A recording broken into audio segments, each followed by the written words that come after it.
Hello friends, welcome to AK to engineer. दोस्तों, इस video में हम बात करने वाले हैं आईएमआरई के प्रैक्टिस सेट 3 के बारे में। अगर आपने प्रैक्टिस सेट 1 और प्रैक्टिस सेट 2 नहीं देखा हो तो आप जाकर प्लेलिस्ट में चेक कर सकते हैं। तो दोस्तों, इस वीडियो में हम बताने वाले हैं कैसे पेपर आता है, कैसे पेपर आएगा, मल्टीपल टाइप जो क्वेश्चन है वो कैसे पेपर आएंगे। तो इसमें पूरे चैप्टर का जितना भी चैप्टर है सबका इसमें क्वेश्चन मिलेगा। तो दोस्तों, इसमें 50 क्वेश्चन है और सभी क्वेश्चनों को आप बारीकी से देखिएगा क्योंकि ये वीडियो आपके लिए महत्वपूर्ण होने वाला है। तो दोस्तों, अगर वीडियो पसंद आया तो कमेंट करें, लाइक करें और वीडियो को शेयर कीजिए और चैनल को सब्सक्राइब कीजिए। क्योंकि दोस्तों, कोई भी व्यक्ति अगर कार्य कर रहा है तो अपने फल के लिए कार्य करता है अपने। तो मेरा यही है कि आप ज़्यादा से ज़्यादा शेयर कीजिए, लाइक कीजिए। अब दोस्तों, बिना देरी के हम लोग वीडियो स्टार्ट करते हैं। देखिए, इसमें पहला क्वेश्चन है। देखिए, इसमें पहला क्वेश्चन है, सबस्टेशन में किस डिवाइस का प्रयोग कैरियर कम्युनिकेशन के लिए किया जाता है। मतलब आपका कोई सबस्टेशन है, उसमें कैरियर कम्युनिकेशन के लिए मतलब संचार के लिए किसका उपयोग किया जाता है, किस डिवाइस का प्रयोग किया जाता है। पहला विकल्प है सीटी, दूसरा विकल्प है अर्थ कंडक्टर, तीसरा विकल्प है वेव ट्रैप और डी ऑप्शन है लाइटनिंग अरेस्टर। तो दोस्तों, सीटी मतलब करंट ट्रांसफार्मर। करंट ट्रांसफर एक प्रकार का इंस्ट्रूमेंट है जो हाई करंट को लो करंट में बदलता है। और दोस्तों, बी जो ऑप्शन है अर्थ कंडक्टर। अर्थ कंडक्टर का अर्थ वायर से है एक। लाइटनिंग और डी ऑप्शन है लाइटनिंग अरेस्टर। लाइटनिंग अरेस्टर मतलब जो आकाशीय बिजली आती है उसको अरेस्ट करके ज़मीन में भेज देता है। तो दोस्तों, ये जो first option, A option, B option और सी ऑप्शन ये तो होंगे नहीं, तो हमारा सी ऑप्शन सही हो जाएगा। वेव ट्रैप है जो जिसका प्रयोग हम सब स्टेशन में डिवाइस के रूप में कैरियर कम्युनिकेशन के लिए किया जाता है। ठीक, नेक्स्ट क्वेश्चन है हमारा दोस्तों, दूसरा नंबर क्वेश्चन, अर्थ की कंडक्टिविटी निम्न में से किससे प्रभावित होती है। तो मतलब पूछा जा रहा है अर्थ की चालकता निम्न मतलब 4 विकल्प दिए गए हैं, उसमें किससे प्रभावित होती है। तो पहला moisture content in the soil, ठीक। दूसरा है केमिकल कंपोजिशन, ठीक। तीसरा ऑप्शन है concentration of salt in the soil और डी ऑप्शन है ऑल ऑफ दी अबव। तो दोस्तों, जो सेकंड नंबर क्वेश्चन का आंसर जाएगा डी, क्योंकि जो अर्थ की कंडक्टिविटी है वो सब पे निर्भर करती है। मतलब मॉइस्चर ऑफ द सॉइल मतलब भूमि में नमी होनी चाहिए और रासायनिकता मतलब रासायनिक युक्त होनी चाहिए और सी ऑप्शन है उसमें नमक की मात्रा जरूर होनी चाहिए। नेक्स्ट क्वेश्चन हमारा तीसरा नंबर क्वेश्चन, इसको सॉल्व करेंगे। तीसरा नंबर क्वेश्चन यह कह रहा है, निम्न में से किस गैस का प्रयोग गैस इंसुलेटर सब स्टेशन में किया जाता है। मतलब पूछ रहा है इसमें question, gas insulator sub station में किस गैस का प्रयोग किया जाता है। तो दोस्तों, आपने इस जीबी में पढ़ा होगा गैस इंसुलेटर सब स्टेशन, उसमें बताया जा रहा होगा कि जो गैस इंसुलेटर सब स्टेशन होते हैं उसमें SF6 का प्रयोग किया जाता है। तो इसमें देखेंगे ऑप्शन कौन सा सही है। तो पहला ऑप्शन है nitrogen plus SF6, B option है hydrogen plus SF6, C option है SF6 और डी ऑप्शन है none of the above, none of these. तो इसमें दोस्तों सी ऑप्शन सही हो जाएगा। SF6 होता है जिसका प्रयोग गैस इंसुलेटेड सब स्टेशन में प्रयोग किया जाता है। नेक्स्ट क्वेश्चन है हमारा चौथा क्वेश्चन है। नेक्स्ट क्वेश्चन है, इंडिया में सब स्टेशन में प्रयोग मतलब पूछा जा रहा है कि जो इंडिया में सब स्टेशन होते हैं उसमें प्रयोग होने वाला मैक्सिमम ट्रांसमिशन वोल्टेज निम्न में से कितना होता है। जो बोल रहा है कि मैक्सिमम ट्रांसमिशन वोल्टेज कितना होता है। तो देखिए दोस्तों, इसमें 4 विकल्प दिए हैं। पहला है 400 kV, दूसरा है बी 500 kV और सी ऑप्शन है 750 kV और डी ऑप्शन है 1000 kV। तो जैसे दोस्तों, इसमें आपका कोई विकल्प सही नहीं है। इसका ऑप्शन होता है या तो 765 होता है 765 kV या 440 kV होता है, ठीक। सॉरी, 440 kV होता है, ठीक। तो दोस्तों, इसमें ये 765 नहीं है तो आपका बी विकल्प सही होगा। 750 लगभग 765 के इर्द गिर्द है, तो इसे ट्रिक कर देंगे, ठीक। अब नेक्स्ट क्वेश्चन है दोस्तों हमारा 5वां नंबर क्वेश्चन, एक बस बार की रेटिंग किस आधार पर की जाती है। मतलब पूछ रहा है कि बस बार की रेटिंग किस आधार पर की जाती है। पहला करंट ओनली, बी ऑप्शन है वोल्टेज ओनली, सी ऑप्शन है करंट वोल्टेज एंड फ्रीक्वेंसी और डी ऑप्शन है current voltage frequency and circuit current, ठीक। तो इसमें 4 ऑप्शन दिए गए हैं और आपको बताना है कि 4 ऑप्शन में से कौन सा आंसर सही है। तो दोस्तों, इसमें हम बता दें जो बस बार की रेटिंग होती है वो current, voltage, frequency and circuit current पर निर्भर करती है। ठीक, तो दोस्तों बस बार किसे कहते हैं, ये क्वेश्चन उठता है तो बस बार जहाँ पर हम किसी अल्टरनेटर, दो या दो से अधिक अल्टरनेटर या डिस्ट्रीब्यूटर, मतलब जहाँ से सप्लाई जा रही है उसको जोड़ते हैं, उसे हम बस बार कहते हैं। बस बार पर हमारा करंट एक नियत होता है, फ्रीक्वेंसी नियत होती है, वोल्टेज नियत रहता है। ठीक, ये आप पॉइंट याद कर लीजिएगा। नेक्स्ट क्वेश्चन है हमारा 6 नंबर क्वेश्चन है, प्राइमरी डिस्ट्रीब्यूशन में वोल्टेज का मान होता है। देखिए दोस्तों, इसमें बोल रहा है कि प्राइमरी जो डिस्ट्रीब्यूशन होते हैं उसमें वोल्टेज का मान होता है। तो आपने पढ़ा होगा टीडीपी में, जो हमारा फोर्थ सेमेस्टर में एक बुक है टीडीपी, उसमें आपने प्राइमरी सब ट्रांसमिशन, सेकेंडरी ट्रांसमिशन, फिर उसके बाद प्राइमरी डिस्ट्रीब्यूशन, फिर सेकेंडरी डिस्ट्रीब्यूशन। तो इसमें प्राइमरी डिस्ट्रीब्यूशन की बात हो रही थी, इसमें पूछ रहा है कि में वोल्टेज का मान कितना होता है। तो इसमें फर्स्ट ऑप्शन है step down to 400 voltage 3 phase 4 wire. B option है step up to 765 kV 3 phase 3 wire. और सी ऑप्शन है दोस्तों step down to 11 kV 3 phase 3 wire. और डी ऑप्शन है step down to 220 volt single phase 2 wire. तो दोस्तों इसमें जो होता है हमारा, जो प्राइमरी डिस्ट्रीब्यूशन में वोल्टेज होते हैं, वो हमारा क्वेश्चन ये सी नंबर ऑप्शन सही हो जाएगा, कि क्योंकि जो होता है 33 से 11 बोला जा रहा है, 33 kV से लेकर 11 kV तक आपका ये होता है प्राइमरी डिस्ट्रीब्यूशन। और 11 kV के बाद 415 और 240 वोल्ट आपका ये सेकेंडरी डिस्ट्रीब्यूशन हो जाते हैं। अब next number question 7 number question हम देखेंगे। तो नेक्स्ट नंबर क्वेश्चन है हमारा दोस्तों 7 नंबर क्वेश्चन है, पोल माउंट सब स्टेशन का स्ट्रक्चर किस प्रकार होता है। जिसमें बोल रहा है कि जो पोल माउंट सब स्टेशन होता है, मतलब क्या, पोल है दो, उस पर आपका सब स्टेशन, मतलब एक ट्रांसफार्मर होगा, कुछ आइसोलेटर लगे होंगे, और इसके माध्यम से एक सब स्टेशन, मतलब छोटा सा सब स्टेशन बना जाएगा। इसे किस टाइप में रखते हैं। तो देखिए दोस्तों, जो ये पोल है उसको एक बीच से एक क्लैंप के द्वारा जोड़ा जाता है, और बाकी 2 पोल होते हैं, तो इसे एच टाइप, मतलब किस आकृति का निर्माण हो रहा है, एच टाइप का। तो इसमें दोस्तों पहला ऑप्शन सही हो जाएगा, पोल माउंट सब स्टेशन का स्ट्रक्चर एच टाइप का होता है। ठीक, नेक्स्ट नंबर क्वेश्चन है हमारा 8 नंबर क्वेश्चन, निम्न में से किस तरह का सब स्टेशन लगाने में कम समय लगता है। मतलब बोल रहा है कि किस प्रकार का सब स्टेशन लगाने में सबसे कम समय लगता है, सबसे कम पैसा नुकसान होती है। तो पहला है option underground type, B option indoor type, C option outdoor type, और डी ऑप्शन है पोल माउंट टाइप। तो इसमें डी ऑप्शन सही हो जाएगा, पोल माउंट टाइप। पोल माउंट टाइप मतलब आपका 2 पोल होंगे एच टाइप के बना दिया जाएगा, उस पर ट्रांसफार्मर लगा दिया जाएगा और आइसोलेटर लगा दिए जाएंगे, ऐसे करके स्विच लगा दिए जाएंगे। तो ये आपका पोल माउंट सब स्टेशन हो जाते हैं। ठीक, अब नेक्स्ट क्वेश्चन है हमारा दोस्तों, नेक्स्ट नंबर क्वेश्चन है 9 नंबर, निम्न में से किसका प्रयोग रिपेयर तथा मेंटेनेंस के समय सिस्टम को डिस्कनेक्ट करने के लिए किया जाता है। इसमें बोल रहा है कि अगर सिस्टम में रिपेयर हो रहा हो तो सिस्टम को डिस्कनेक्ट करने के लिए, मतलब सिस्टम में रिपेयर और मेंटेनेंस का कार्य चल रहा हो, तो सिस्टम को डिस्कनेक्ट करने के लिए किसका प्रयोग करेंगे। तो पहला ऑप्शन है इंसुलेटर, दूसरा है आइसोलेटर स्विच आर आइसोलेटर्स, और सी ऑप्शन है बस बार, और D option none of these.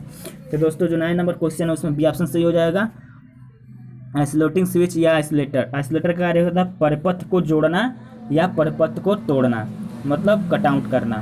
Next number question है दोस्तों 10वां नंबर क्वेश्चन, सब स्टेशन में बस बार को इनेमल पेंट से पेंट कर दिया जाता है या कोटेड कर दिया जाता है, क्यों। सब स्टेशन में बस बार जो होते हैं, बस बार अभी बताएं पीछे, बस बार उसमें होता है जहाँ फ्रीक्वेंसी, वोल्टेज और करंट नियत रहते हैं, उसे बस बार कहा जाता है।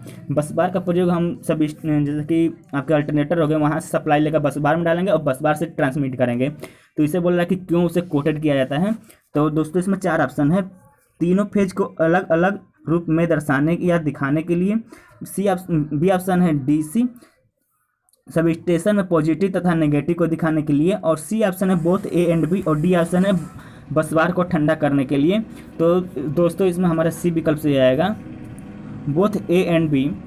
मतलब इसमें जो अगर इनेमल पेंट से पेंट किया जाता है तो उसका मतलब ये कि अलग अलग रंगों से दिखाने के लिए किया जाता है। अब नेक्स्ट क्वेश्चन है हमारा 11 नंबर क्वेश्चन, आइसोलेटर का प्रयोग निम्न में निम्न के लिए किया जाता है, मतलब बोल रहा है कि आइसोलेटर का प्रयोग किसके लिए किया जाता है। तो फर्स्ट ऑप्शन है after circuit breaker in line, B option है before circuit breaker in line, और सी ऑप्शन है बोथ ए एंड बी, और डी ऑप्शन है आफ्टर या बिफोर बस बार। तो दोस्तों इसमें बोल रहा है कि आप आइसोलेटर का प्रयोग कहाँ करते हैं, तो इसमें हमारा सी विकल्प से हो जाएगा, या तो पहला या तो बाद सर्किट ब्रेकर के। ठीक, अब नेक्स्ट क्वेश्चन है 12 नंबर क्वेश्चन हमारा, सब स्टेशन में बैटरीज का क्या काम होता है। ठीक, तो दोस्तों इसमें पहला ऑप्शन है इमरजेंसी लाइट, बी ऑप्शन है to supply operating and control circuit, तो और नेक्स्ट विकल्प देख लेते हैं। नेक्स्ट है to supply protective relaying system, और D option all of the above. तो इसमें दोस्तों आपका डी विकल्प से हो जाएगा ऑल ऑफ द अबव। अब नेक्स्ट नंबर क्वेश्चन है 13 number question, primary grid type substation किस प्रकार का सब स्टेशन होता है। मतलब बोला जा रहा है कि प्राइमरी जो ग्रिड टाइप सब स्टेशन होते हैं वो किस प्रकार सब स्टेशन होता है। तो पहला है स्टेप डाउन टाइप, और बी ऑप्शन है स्टेप अप टाइप, और सी ऑप्शन है डिस्ट्रीब्यूशन टाइप, और डी ऑप्शन है नन ऑफ द अबव।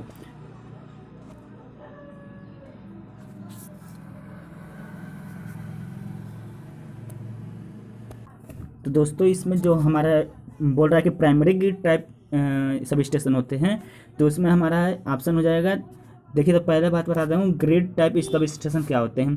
तो एक आपका बस बार होगा, उसमें अगर आपका अल्टरनेटर की सप्लाई जो आएगी 11 kV, सॉरी उसमें जो अगर आपकी 33 kV आ रही है, तो 33 kV अगर बस बार है तो इसमें दो अगर ले रहे हैं आउटपुट, तो इसमें देखिए अगर यहाँ पे स्टेप अप ट्रांसफार्मर कनेक्ट करते हैं तो आपका ये ट्रांसमिशन के लिए हो जाएगा, और यहाँ पे स्टेप डाउन ट्रांसफार्मर कनेक्ट कर रहे हैं तो यहाँ पर डिस्ट्रीब्यूशन के लिए हो जाएगा। तो दोस्तों जो primary grid type sub station होते हैं इसमें दो हो जाते हैं, स्टेप अप और स्टेप डाउन। तो दोस्तों इसमें चूँकि दोनों विकल्प दे दिया है तो इसमें या तो पहला या ऑप्शन सही रहेगा या तो दूसरा। अगर आप दोनों में से किसी एक को सही लगा देते हैं तो आपका यह सही हो जाएगा। नेक्स्ट नंबर क्वेश्चन है 14 नंबर क्वेश्चन, निम्न में से कौन सा बस बार स्कीम सबसे ज़्यादा महंगा एक्सपेंसिव होता है। दोस्तों इसमें बोला जा रहा है कि कौन सा बस बार स्कीम सबसे ज़्यादा महंगा पड़ता है। तो पहला ऑप्शन डबल बस बार डबल ब्रेकर, बी ऑप्शन है रिंग बस बार, और सी ऑप्शन है सिंगल बस बार स्कीम, और डी ऑप्शन है मेन एंड ट्रांसफर स्कीम। तो जो 14 नंबर क्वेश्चन है उसका ऑप्शन हो जाएगा ए सही, क्योंकि जो डबल बस बार और डबल ब्रेकर होते हैं वो काफ़ी महंगे होते हैं। नेक्स्ट नंबर क्वेश्चन है हमारा 15 नंबर क्वेश्चन। 15 नंबर क्वेश्चन बोल रहा है कि निम्न में से किस ट्रांसमिशन लाइन के इंस्टॉलेशन में सबसे अधिक इनिशियल कॉस्ट होता है। इनिशियल कॉस्ट मतलब सबसे ज़्यादा उसको प्रस्थापित करने में सबसे ज़्यादा कॉस्ट लगता है। तो पहला है overhead transmission line, B option है अंडरग्राउंड ट्रांसमिशन लाइन, और सी ऑप्शन है both have almost the same initial cost, और डी ऑप्शन है नन ऑफ द एबव। तो दोस्तों मैं बता दूं कि जो ट्रांसमिशन लाइन होते हैं उनको इंस्टॉल कर रहे हैं तो उसमें दोस्तों जो आपका ओवरहेड ट्रांसमिशन लाइन होता है और अंडरग्राउंड ट्रांसमिशन लाइन, तो उसमें अंडरग्राउंड ट्रांसमिशन लाइन का जो इनिशियल कास्ट सबसे ज़्यादा होता है, क्योंकि जो इसमें अगर नीचे भूमि खोद रहे हैं तो उसमें दोस्तों जो परमिशन लेना होता है उसमें जो खुदाई के लिए अधिक सामान लगने लगते हैं। तो इसमें दोस्तों आपका बी विकल्प सही हो जाएगा। नेक्स्ट नंबर 16 नंबर क्वेश्चन है, 16 नंबर क्वेश्चन है, जिस कंडक्टर से डिस्ट्रीब्यूटर को कंज्यूमर टर्मिनल से कनेक्ट करते हैं उसका नाम क्या है। मतलब कंडक्टर पूछ रहा है कि वह कंडक्टर क्या नाम है, जहाँ पर अगर ये आपके यहाँ से 3 फेज 4 वायर अगर जा रहा हो, आपका यहाँ पर घर हो, तो वहाँ पर अगर आप एक फेज की ले लेते हैं सप्लाई, एक न्यूट्रल की ले लेते हैं, तो इस केबल का क्या नाम है। तो इस केबल का नाम है आपका सर्विसमैन, इसे सर्विसमैन बुलाता है। तो 16 नंबर क्वेश्चन का आंसर हो जाएगा ए। नेक्स्ट नंबर क्वेश्चन है 17 नंबर क्वेश्चन है, सामान्यतः आरसीसी पोल का फैलाव होता है। मतलब बोल रहा है कि जो आरसीसी पोल होते हैं, आरसीसी पोल उनके बीच का स्पेन होता है, स्पेन मतलब फैलाव, तो उनके बीच का स्पेन कितना होता है। तो मैं बता दूं जो आरसीसी पोल होते हैं उनके बीच का स्पेन होता है 60 से 100 मीटर। अगर आपका ट्यूबुलर पोल है तो उनका ट्यूबुलर पोल मतलब जो आपका स्टील के बने होते हैं तो उनका होता है 100 से 200 मीटर। ठीक, नेक्स्ट क्वेश्चन है हमारा 18 नंबर क्वेश्चन। 18 नंबर क्वेश्चन ये बोला निम्न में से किस मेथड का प्रयोग अंडरग्राउंड केबल को बिछाने के लिए किया जाता है। मतलब मेथड का नाम पूछ रहा है, उसको अंडरग्राउंड केबल बिछाने के लिए किया जाता है। तो पहला ऑप्शन है डायरेक्ट लेइंग, बी ऑप्शन है सॉइल सिस्टम, सी ऑप्शन है ड्रिव इन सिस्टम और डी ऑप्शन है ऑल ऑफ दिस। तो जो 18 नंबर क्वेश्चन है उसका डी ऑप्शन हो जाएगा, इसका डी ऑप्शन सही हो जाएगा ऑल ऑफ दिस, क्योंकि डायरेक्ट लेन और सॉलिड सिस्टम और ड्राई इन सिस्टम तीनों का प्रयोग होता है अंडरग्राउंड केबल बिछाने के लिए। ठीक, नेक्स्ट नंबर क्वेश्चन है 19 नंबर क्वेश्चन। 19 नंबर क्वेश्चन देखिए क्या कह रहा है, ट्रांसमिशन लाइन में प्रयोग होने वाला इंसुलेटर निम्न में से किस मटेरियल का बना होता है। तो दोस्तों इसमें पूछ रहा है किस मटेरियल का बना होता है। जो इंसुलेटर होते हैं 33 kV में दो प्रकार के इंसुलेटर लगते हैं, पहला सस्पेंशन और दूसरा होता है आपका स्ट्रेन। ठीक, ये दोनों डिस्क टाइप इंसुलेटर के भाग होते हैं।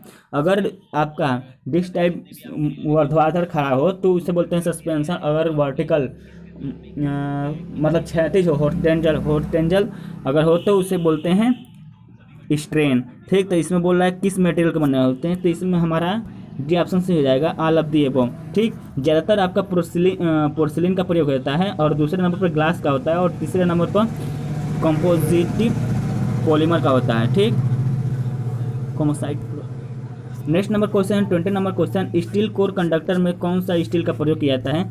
जो आपके स्टील कोर कंडक्टर होते हैं इसमें स्टील कौन सी स्टील होती है। तो पहला है एलॉय स्टील, दूसरा है स्टेनलेस स्टील, डी ऑप्शन है माइल्ड स्टील और डी ऑप्शन है हाई स्पीड स्टील। तो 20 नंबर क्वेश्चन है उसका सी ऑप्शन से हो जाएगा, माइल्ड स्टील का प्रयोग होता है स्टील कोर कंडक्टर के लिए। ठीक, नेक्स्ट क्वेश्चन है 21 नंबर क्वेश्चन, डिसिपेशन फैक्टर को चेक करने के लिए कौन सा टेस्ट किया जाता है। पहला ऑप्शन है एक्सेप्टेंस टेस्ट, बी ऑप्शन है पीरियोडिक मेंटेनेंस और डी ऑप्शन है सी ऑप्शन है बोथ ए एंड बी और डी ऑप्शन है power factor test.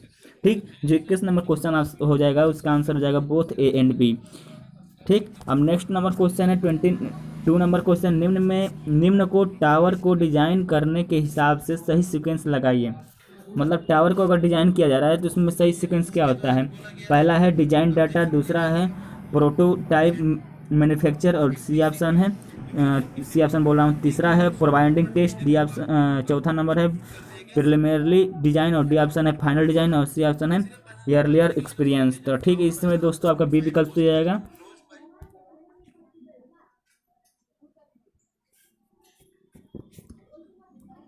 Next number question है 23 नंबर क्वेश्चन, इसमें बोला है कि लेटेस्ट टावर ट्रांसमिशन टावर के लिए प्रयोग के लिए किस प्रकार के फाउंडेशन का प्रयोग किया जाता है। ठीक, पहला option rock foundation, B option है पोल फाउंटेन, सी ऑप्शन है एंकर फाउंटेन और डी ऑप्शन है फाउंडेशन और डी ऑप्शन है ऑल ऑफ दी अबव। तो इसमें दोस्तों जो 23 नंबर क्वेश्चन है उसमें आपका डी विकल्प से जाएगा all of the above. Rock foundation का प्रयोग होता है, पोल फाउंडेशन का भी होता है और एंकर का भी होता है। अब नेक्स्ट क्वेश्चन है दोस्तों हमारा, निम्न में से किस पर कोरोना रिंग को लगाया जाता है। कोरोना रिंग जो होता है ट्रांसमिशन लाइन में प्रयोग किया जाता है। इसमें बोल रहा है कि किस पे लगाया जाता है। तो पहला 8 cross arm end of the string assembly, B option है 8 कॉर्नर्स ऑफ बस बार ज्वाइंट, सी ऑप्शन है 8 कॉन्टेक्ट ऑफ आइसोलेटर और डी ऑप्शन है ऑल ऑफ दिस। तो दोस्तों इसमें जो डी ऑप्शन है वो सही हो जाएगा, इन सभी पे लगाया जाता है कोरोना रिंग को। ठीक, नेक्स्ट नंबर क्वेश्चन है 25 नंबर क्वेश्चन, निम्न में से किस टेस्ट का प्रयोग करके यह पता लगाया जाता है कि इक्विपमेंट स्टार्ट या एनर्जाइड करने के लिए रेडी है या नहीं। ठीक, तो इसमें पहला ऑप्शन है मेंटेनेंस टेस्ट, बी ऑप्शन है कॉम्जीनिंग टेस्ट और डी ऑप्शन है टाइप टेस्ट और सी ऑप्शन है टाइप टेस्ट और डी ऑप्शन है रिलायबिलिटी टेस्ट। ठीक, तो दोस्तों जो 25 नंबर क्वेश्चन हो जाएगा उसका आंसर हो जाएगा कमीशनिंग टेस्ट। ठीक, अब नेक्स्ट क्वेश्चन नंबर है 26 number question, transformer insulating oil का फ्लैश पॉइंट निम्न में से किससे अधिक होता है। तो इसमें पहला ऑप्शन है 100 डिग्री सेल्सियस, बी ऑप्शन है 140 डिग्री सेल्सियस अधिक और सी ऑप्शन है 75 डिग्री सेल्सियस और डी ऑप्शन है 75 डिग्री सेल्सियस से कम।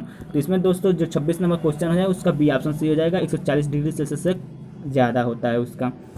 27 नंबर क्वेश्चन है ट्रांसफार्मर के इंसुलेशन टेस्ट में प्राइमरी तथा सेकेंडरी वाइंडिंग के बीच का रेजिस्टेंस होता है? तो पहला ऑप्शन है 0, बी ऑप्शन है इन्फिनिटी, और सी ऑप्शन है 1000 ओम, और डी ऑप्शन है 100 ओम। तो दोस्तों जो 27 नंबर क्वेश्चन है उसका आंसर हो जाएगा इन्फिनिटी, तो ऑप्शन बी सही हो जाएगा। ठीक, अब 28 नंबर क्वेश्चन है, सब स्टेशन में स्टोन का प्रयोग क्यों किया जाता है? यह मैंने पीछे के वीडियो में बता चुका हूँ। सब स्टेशन में स्टोन का प्रयोग किस लिए किया जाता है? तो पहला ऑप्शन है to provide insulation, B option है ट्रांसफार्मर ऑयल लीकेज होने पर आग लगने से बचाता है, सी ऑप्शन है पौधे तथा झाड़ झाड़ियों को नहीं उगने देता है, और डी ऑप्शन है ऑल ऑफ दी एबव। तो इसमें डी ऑप्शन सही हो जाएगा, ऑल ऑफ दी एबव, क्योंकि जो सब स्टेशन में स्टोन मतलब पत्थर लगाए जाते हैं उनका प्रयोग सभी के लिए किया जाता है। 29 नंबर क्वेश्चन है, ट्रांसफार्मर ऑयल की श्यानता होती है? पहला ऑप्शन है वेरी हाई, बी ऑप्शन है हाई, सी ऑप्शन है लो, और डी ऑप्शन है इनमें से कोई नहीं। तो जो 29 नंबर क्वेश्चन का आंसर हो जाएगा वो सी हो जाएगा, इसमें हो जाएगा लो होता है। ठीक, श्यानता लो होती है, बहुत कम होती है। अब नेक्स्ट नंबर क्वेश्चन है 30 नंबर क्वेश्चन है ये, मेंटेनेंस के समय किस इलेक्ट्रिकल सर्किट के किस पार्ट से के स्ट्रे करंट से बचाने के लिए निम्न में से किसका प्रयोग करते हैं? तो पहला है डी एनर्जाइजिंग, बी ऑप्शन है इनर्जाइजिंग, सी ऑप्शन है ग्राउंडिंग, और डी ऑप्शन है गार्डरिंग। तो दोस्तों इसमें जो होता है 30 नंबर क्वेश्चन, मेंटेनेंस के समय किसी इलेक्ट्रिकल सर्किट के किसी पार्ट के स्ट्रे करंट से बचाने के लिए आपका ग्राउंडिंग का प्रयोग किया जाता है। ठीक, जो 31 नंबर क्वेश्चन है इसमें बोल रहा है कि इलेक्ट्रिक वर्क के लिए पीपीई किट निम्न में से क्या क्या होता है? पहला इंसुलेटिंग ग्लोव्स, बी ऑप्शन है बॉडी कवर, सी ऑप्शन है रबर बूट, और डी ऑप्शन है ऑल ऑफ दी एबव। तो 31 नंबर क्वेश्चन का आंसर हो जाएगा D, all of the above. 32 number question है, निम्न में से फायर एक्साइटर का प्रयोग इलेक्ट्रिकल फायर को एक्सटिंग्विश के लिए किया जाता है? तो पहला ऑप्शन है वायर फायर, बी ऑप्शन है फॉर्म फायर, और सी ऑप्शन है वेट केमिकल फायर, और डी ऑप्शन है कार्बन डाइऑक्साइड फायर। तो जो 32 नंबर क्वेश्चन है उसका आंसर हो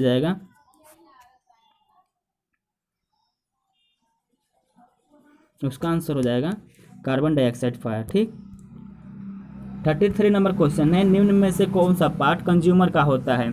इसमें देखिए दोस्तों, इसमें कौन सा पार्ट कंज्यूमर का होता है? तो पहला ऑप्शन है सर्विस लाइन, बी ऑप्शन है एनर्जी मीटर, और सी ऑप्शन है फ्यूज एनर्जी मीटर से पहले लगा हुआ, और डी ऑप्शन है एमसीबी बॉक्स डिस्ट्रीब्यूशन बोर्ड। ठीक दोस्तों, इसमें हमारा जो हो जाएगा निम्न में से कौन सा पार्ट कंज्यूमर का होता है? इसमें डी ऑप्शन सही हो जाएगा, एमसीबी बॉक्स डिस्ट्रीब्यूशन बोर्ड। क्योंकि दोस्तों जो अगर हम कनेक्शन ले रहे हैं तो उसमें service line 100 meter, service line और एनर्जी मीटर और फ्यूज तीनों उधर से प्राप्त होते हैं जिस कंपनी का हम अगर कनेक्शन ले रहे हैं। नेक्स्ट क्वेश्चन है 34, एमसीबी में से किसे ब्रेक करता है? एमसीबी में से किसे ब्रेक करता है? एमसीबी किसे ब्रेक करता है? फेज को, बी ऑप्शन है न्यूट्रल को, सी ऑप्शन है अर्थ को, और डी ऑप्शन है ऑल ऑफ दीज।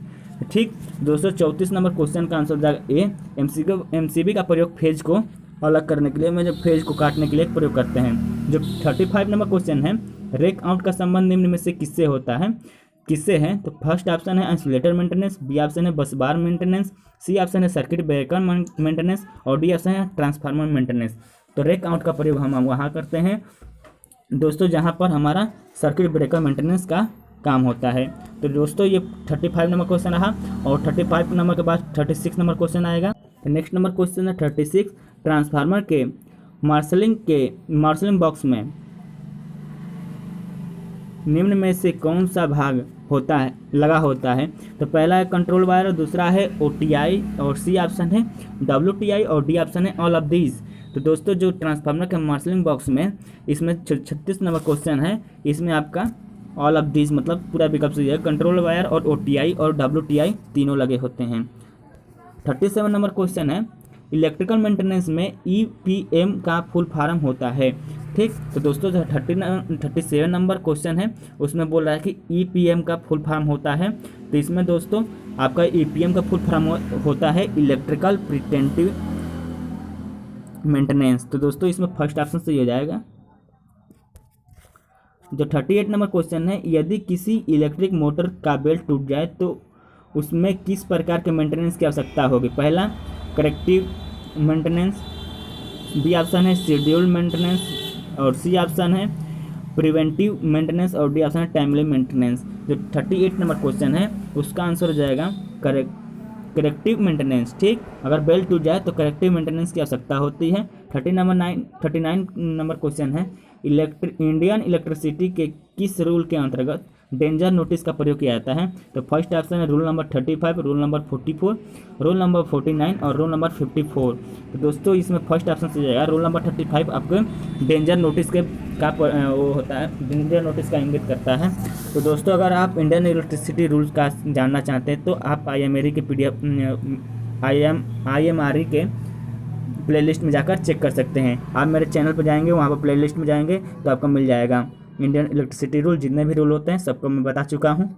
जो 40 नंबर क्वेश्चन होते हैं, एक 10 किलोवाट का induction motor star delta starter से कनेक्ट हुए, परंतु जब भी उसे स्टार्ट किया जाता है वो ट्रिप हो जाता है, मतलब ऑफ हो जाता है। इसका कारण निम्न में से क्या हो सकता है। पहला, टाइमर की सेटिंग मिनिमम हो। B option relay setting rated current से कम हो। सी ऑप्शन स्टार्टिंग करंट बहुत अधिक हो, और डी ऑप्शन है ऑल ऑफ दीज। तो दोस्तों जो 40 नंबर क्वेश्चन है इसमें आपका डी विकल्प सही हो जाएगा, ऑल ऑफ दीज। ठीक, अब नेक्स्ट नंबर क्वेश्चन है 41। गार्डरिंग का प्रयोग निम्न में से किन स्थानों पर किया जाता है। गार्डरिंग का प्रयोग देखिए किस लिए किया जाता है। पहला है रिवर क्रॉसिंग, बी ऑप्शन है रेलवे क्रॉसिंग, सी ऑप्शन है रोड क्रॉसिंग, और डी ऑप्शन है बोथ बी एंड सी। ठीक, तो दोस्तों जो गार्डरिंग का प्रयोग होता है वो रेलवे क्रॉसिंग और रोड क्रॉसिंग के समय किया जाता है। जो गार्डरिंग होते हैं वो वायर के नीचे लगाए जाते हैं ताकि अगर बाई चांस तार टूट जाए तो नीचे न गिरे, वह गार्डरिंग पे ही रह जाए। 42 नंबर क्वेश्चन है। 42 नंबर क्वेश्चन कह रहा है 440 kV ट्रांसमिशन लाइन के लिए समांतर कौन सा कंडक्टर का प्रयोग किया जाता है। तो फर्स्ट ऑप्शन है डॉग कंडक्टर, बी ऑप्शन है वोल्फ कंडक्टर, सी ऑप्शन है रेड कंडक्टर, और डी ऑप्शन है जेब्रा कंडक्टर। ठीक, तो दोस्तों इसमें जो डी ऑप्शन है सही जाएगा जेब्रा कंडक्टर। देखिए कंडक्टर जेब्रा कंडक्टर होता है, पैंथर कंडक्टर होते हैं, ठीक, इत्यादि कंडक्टर होते हैं। आप नाम जान लीजिएगा, मैं बता भी दूंगा अलग वीडियो बनाकर इसका। 43 नंबर क्वेश्चन है लॉग बुक में होता है। तो फर्स्ट ऑप्शन है लॉग की वैल्यू को स्टोर करने के लिए, बी ऑप्शन है सिर्फ खराब हुए पार्ट्स की लिस्ट बनाने के लिए, और सी ऑप्शन है नए खरीदे गए पार्ट्स की लिस्ट बनाने के लिए, और डी मेंटेनेंस का रिकॉर्ड रखने के लिए। तो जो 43 नंबर क्वेश्चन है इसमें हमारा डी विकल्प से जाएगा, मेंटेनेंस का रिकॉर्ड रखने के लिए लॉग बुक का प्रयोग होता है। 44 नंबर क्वेश्चन है निम्न में से किस का मेंटेनेंस सबसे अच्छा होता है। जिसमें पूछ रहा है कि मेंटेनेंस सबसे अच्छा होता है। तो पहला है option breakdown maintenance, B option है ईयरलियर मेंटेनेंस, सी ऑप्शन है कंडीशन बेस्ड मेंटेनेंस, और डी ऑप्शन है शेड्यूल मेंटेनेंस। जो 44 नंबर क्वेश्चन है इसमें दोस्तों आपका डी विकल्प से हो जाएगा शेड्यूल मेंटेनेंस। अब नेक्स्ट नंबर क्वेश्चन है 45 नंबर क्वेश्चन। इसमें बोल रहा है कि मेगर का प्रयोग निम्न में से क्या टेस्ट करने के लिए किया जाता है। जो मेगर का प्रयोग होता है वो किस टेस्ट के लिए होता है। तो पहला ऑप्शन है resistance of conductor, B option है रेजिस्टेंस ऑफ अर्थ, और सी ऑप्शन है resistance between conductor, and D option है नन ऑफ द अबव। तो 45 नंबर क्वेश्चन है उसमें आपका विकल्प हो जाएगा C resistance between conductor and insulator. Megger का भी प्रयोग हम हाई रेजिस्टेंस टेस्ट करने के लिए करते हैं। जो 46 नंबर क्वेश्चन है निम्न में से कौन सा ट्रांसफार्मर डिस्ट्रीब्यूशन ट्रांसफार्मर है। तो डिस्ट्रीब्यूशन ट्रांसफार्मर पहले होगा आपका डेल्टा, और दूसरे बाद होगा स्टार, मतलब प्राइमरी वाइंडिंग डेल्टा में होगी और सेकेंडरी वाइंडिंग स्टार में होगी। तो फर्स्ट ऑप्शन है स्टार डेल्टा, बी ऑप्शन है डेल्टा डेल्टा, और सी ऑप्शन है स्टार स्टार, और डी ऑप्शन है डेल्टा स्टार। तो डी ऑप्शन सही हो जाएगा। जो आपका डेल्टा स्टार होता है वो डिस्ट्रीब्यूशन ट्रांसफार्मर होता है। जो 47 नंबर क्वेश्चन है उसमें आपका होगा डोमेस्टिक इंस्टॉलेशन करने के बाद निम्न में से कौन सा टेस्ट करने के बाद ही ट्रांसफार्मर में कनेक्शन देना चाहिए। ठीक, तो इसमें पहला ऑप्शन है कंटिन्यूटी टेस्ट, बी ऑप्शन है इंडुलेशन टेस्ट, और सी ऑप्शन है अर्थ टेस्ट, और डी ऑप्शन है ऑल ऑफ दीज। इसमें दोस्तों जो डी ऑप्शन सही हो जाएगा ऑल ऑफ दीज, क्योंकि जो डोमेस्टिक इंस्टॉलेशन होता है उसमें कंटिन्यूटी टेस्ट, इंडुलेशन टेस्ट और अर्थ टेस्ट तीनों जरूरी होता है। अब नेक्स्ट नंबर क्वेश्चन है 48 नंबर क्वेश्चन। 48 नंबर क्वेश्चन ये कह रहा है 48 नंबर क्वेश्चन कह रहा है डोमेस्टिक इंस्टॉलेशन के डबल पोल स्विच कहाँ लगा होता है। तो देखिए दोस्तों जो डबल पोल स्विच बोल रहा है तो पहला है एनर्जी मीटर एंड यूटिलिटी पोल के बीच में, और बी ऑप्शन है एनर्जी मीटर एंड बी के बीच में, और सी ऑप्शन एमसीबी तथा लोड के बीच में, और डी ऑप्शन है डोमेस्टिक इंस्टॉलेशन में डीपी स्विच नहीं लगाते। तो जो 48 नंबर क्वेश्चन हो जाएगा उसका बी विकल्प से जाएगा, एनर्जी मीटर तथा एमसीबी के बीच में आपका डोमेस्टिक इंस्टॉलेशन में डबल पोल स्विच लगाते हैं। जो 49 नंबर क्वेश्चन है, जो 49 नंबर क्वेश्चन है, किसी ट्रांसफार्मर के ऑयल का बीडीवी टेस्ट करने पर निम्न रिजल्ट प्राप्त हुए हैं, कौन सा रिजल्ट सबसे अच्छा है? तो देखिए इसमें ऑप्शन दिया है, ऑप्शन क्या दिया है मैं दिखा देता हूँ आपको। पहला ऑप्शन है 15 के बी, बी ऑप्शन है 30 के बी, और सी ऑप्शन है 40 के बी, और डी ऑप्शन है 50 के बी। जो 49 नंबर क्वेश्चन है उसमें 50 के बी हो जाएगा उत्तर सही। और जो लास्ट नंबर क्वेश्चन है 50 नंबर क्वेश्चन, इसमें देखिए extra high voltage transmission line में यदि कहीं टर्न आ जाए तो किस प्रकार का इंसुलेटर प्रयोग किया जाता है? तो पहला है सस्पेंसर, दूसरा है पोस्ट टाइप, सी ऑप्शन है स्ट्रेन टाइप, और डी ऑप्शन है साइक्लिक इंसुलेटर। तो दोस्तों इसमें आपका हो जाएगा strain type insulator. Strain type insulator कैसे होते हैं तो दोस्तों मैं बता देता हूँ। ये आपका अगर डिस्क हो गए तो डिस्क को मेटेलिक लिंक के द्वारा जोड़ के आपका आपके इंसुलेटर बनाए जाते हैं। तो ये आपके हॉरिजेंटल रहते हैं तो इसे स्ट्रेन बोलेंगे, अगर वर्टिकल हो जाए तो उसे बोलेंगे सस्पेंसर। तो दोस्तों ये वीडियो कैसा लगा तो इसमें आपको सी ऑप्शन सही हो जाएगा। और दोस्तों अगर वीडियो कैसा लगा कमेंट में ज़रूर बताएं, ज़्यादा से ज़्यादा शेयर कीजिए, और ताकि ज़्यादा से ज़्यादा शेयर कीजिए ताकि और भी विद्यार्थियों के पास पहुँचे। और दोस्तों चैनल पर आप अगर नए हैं तो चैनल को सब्सक्राइब कीजिए। Thanks for watching.